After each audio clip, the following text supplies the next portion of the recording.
Oke, di sini ibu mau bertanya, siapa yang tidak pernah berdoa? Jawabannya pasti semua pernah berdoa. Lalu ibu bertanya lagi, dalam hal apa saja biasanya kalian berdoa? Sebelum makan bu, oke. Sebelum tidur bu, oke. Apalagi? Di saat senang bu, oke. Benar sekali, ini adalah beberapa contoh yang kita lakukan dalam kehidupan kita tentang berdoa.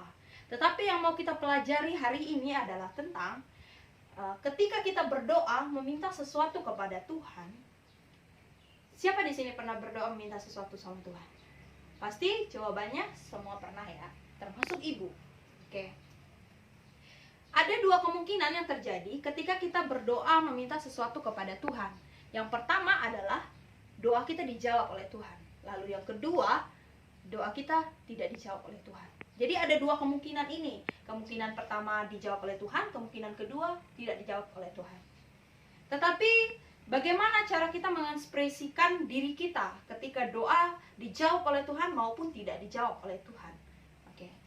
Kalau doa kita dijawab oleh Tuhan, ekspresi kita senang, sukacita, bahagia, bersyukur. Ya, seperti itu kan? Tetapi bagaimana ketika doa kita tidak dijawab oleh Tuhan? Apa yang kita rasakan? Ada pendapat? Sedih, oke. Apalagi? Kecewa, oke. Atau juga mungkin ada yang berpikir bahwa Tuhan ada nggak ya? Tuhan dengar nggak ya cerita saya? Tuhan dengar nggak permintaan saya? Mungkin ada yang berpikir seperti itu. Tetapi satu hal yang harus kita pegang dalam kehidupan kita sebagai orang percaya bahwa Tuhan mendengar doa kita. Dan Tuhan menjawab doa itu sesuai dan seturut kehendaknya Tuhan. Bukan kita yang menentukan bahwa doa itu harus dijawab atau tidak. Tetapi Tuhan sendiri yang menentukan mana yang terbaik buat kita. Contoh kecil dalam hidup kita bahwa untuk kita menyadari bahwa Tuhan itu ada dalam kehidupan kita, kita bisa bernafas setiap pagi. Dan kalian semua boleh ada di ruangan ini, semua itu adalah bentuk penyertaan Tuhan dalam kehidupan kita. Jadi maupun di dalam doa dijawab oleh Tuhan atau doa tidak dijawab oleh Tuhan, kita tetap mengucap syukur, kita tetap percaya kepada Tuhan bahwa Tuhan menjawab doa kita sesuai dengan waktu dan kehendak Tuhan sendiri. Oke, ada sebuah kesaksian. Ini waktu ibu ngajar dulu di sebuah kabupaten. Anak ini anak perempuan kelas 1 SMA. Dia bermimpi untuk menjadi anak paskibraka itu sudah sejak SMP. Jadi dia bermimpi untuk menjadi anak paskibraka.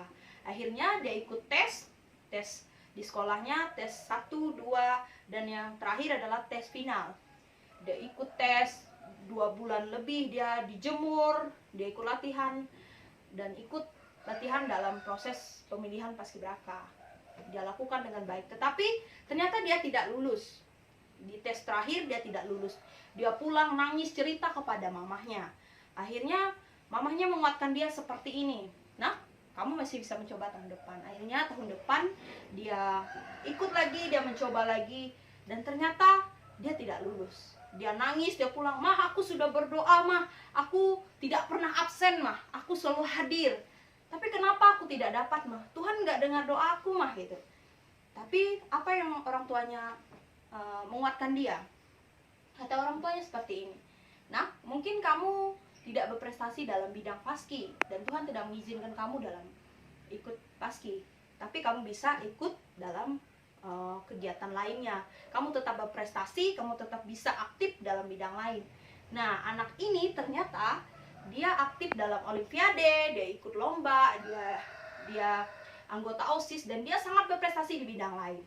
Jadi kita bisa belajar dari anak ini, meskipun tidak lulus paski, tetapi dia tetap bisa berkarya dalam bidang lainnya. Dan Tuhan tetap menuntun, memberkati dia dalam segala sesuatu yang dilakukannya. Tetap andalkan Tuhan dalam segala apapun, dan kita percaya apapun situasi yang kita hadapi, Tuhan tetap menuntun dan menyertai kita semua.